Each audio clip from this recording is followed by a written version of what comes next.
Mas já que você tocou nesse ponto aí, né, eu acho que é importante a gente falar, a gente está vendo realmente já há várias semanas o Focus revisando as projeções de Selic e inflação para cima, de PIB para baixo, e diante desse cenário como todo, né, eu queria entender o quanto isso é desafiador para as empresas, principalmente, né, se vocês acham que isso acabou, de certa forma, impactando na operação, né, da empresa, nos fundamentos de algumas delas que estão caindo ou não, como elas tentam lidar com essa questão, né, da inflação para não perderem os seus fundamentos, não perderem ali a receita, enfim, como que o investidor olha e tenta enxergar realmente onde que ele acha essa oportunidade, sabendo tentar fazer essas questões, né? Porque vocês são profissionais, são analistas, estudam a fundo as empresas, conseguem ter ferramentas e capacidades para fazerem isso. Mas o investidor que mais é leigo, por exemplo, como que ele enxerga, né? O quanto que a inflação impacta na empresa, na receita, para os próximos resultados, o quanto isso pode impactar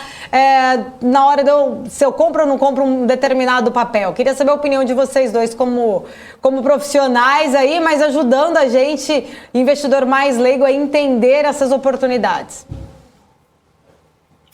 Olha, eu acho que é mais simples do que a maioria das pessoas imaginam, né? A primeira coisa é a gente saber distinguir o que é ruído e o que é sinal, né? Na minha opinião, o sinal, o único que interessa é resultados de empresas.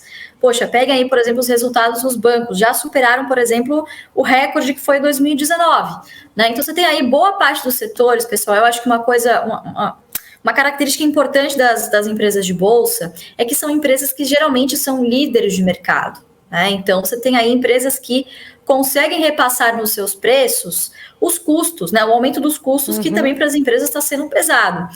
Então, é só vocês pegarem as capas dos jornais que nós tivemos aí no último mês, no final da temporada de balanços, e ver que as empresas estão lucrando recordes atrás de recordes, né? Foi um trimestre muito bom, né? E, de novo, para aqueles 5 setores que a gente gosta mais de investir, que são aqueles boletos que você não consegue fugir do final do mês, experimenta falar para a Enel que você não gostou, que está na faixa vermelha lá. Não vou pagar energia esse mês, exatamente. Você vai pagar, entendeu? Porque são empresas que conseguem repassar os custos inflacionários e, por conseguinte, são empresas que conseguem, obviamente, melhorar os seus resultados também em cenários como esses que a gente está vendo. Maravilha. E você, Marcos Saravalho? Não, Bom dia, Luiz, tudo bom? Tudo bem, Marco? Tudo ótimo. Eu acho que assim, sempre a gente... eu sempre falo que o investidor, principalmente, o consumidor também, mas ele tem 2 bolsos, né? Então, assim, é lógico que a gente vai acabar, infelizmente, sofrendo de um lado do bolso que chama-se inflação.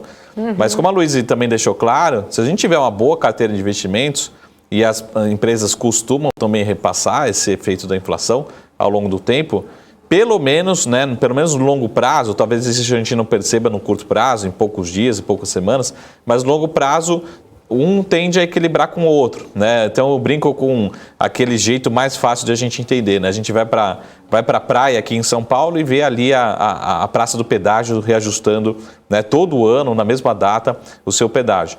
Né? Mas as pessoas não pararam o seguinte, a gente tem um reajuste, a maioria deles, por inflação, né? Naturalmente, seja inflação de 2%, de menos 5%, pode ser negativo, já teve reajuste negativo, já teve reajuste positivo, e aí você fala, pô, mas será que eu não poderia também ser beneficiado, né, por conta de todos esses carros que estão pagando também mais caro, né? São as empresas listadas. Aqui um exemplo, no caso aqui a gente tem Ecorodovia, a gente tem CCR, tem outras empresas listadas. Então eu sempre penso o seguinte, é lógico que o investidor ele tem que ter uma cabeça diferente, às vezes mesmo oposta, né, realmente de um consumidor. É lógico que a gente também tem que se preocupar com o Brasil, com o crescimento, diminuição da desigualdade, mas também a gente tem que sempre ter esse olhar do investidor, né? Então, o investidor, no longo prazo, tende a se proteger desses movimentos aí de inflação, né, no curto prazo. É lógico que a gente não pode ter é um descontrole que acho que é longe desse cenário que a gente está passando.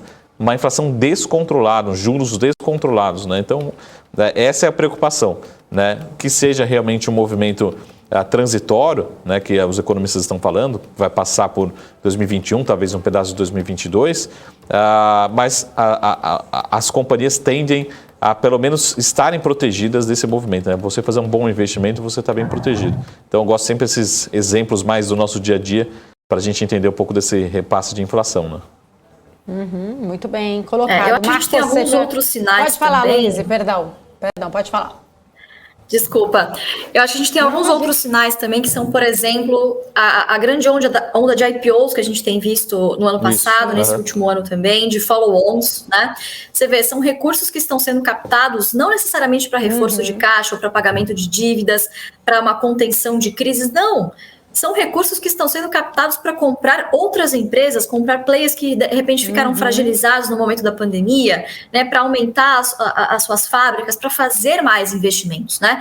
Então são sinais realmente que a gente tem que saber ler, que vem das próprias empresas, né? Quer dizer, não acredito que as empresas estariam investindo tanto assim se não vissem um cenário mais estável, né, para os próximos anos.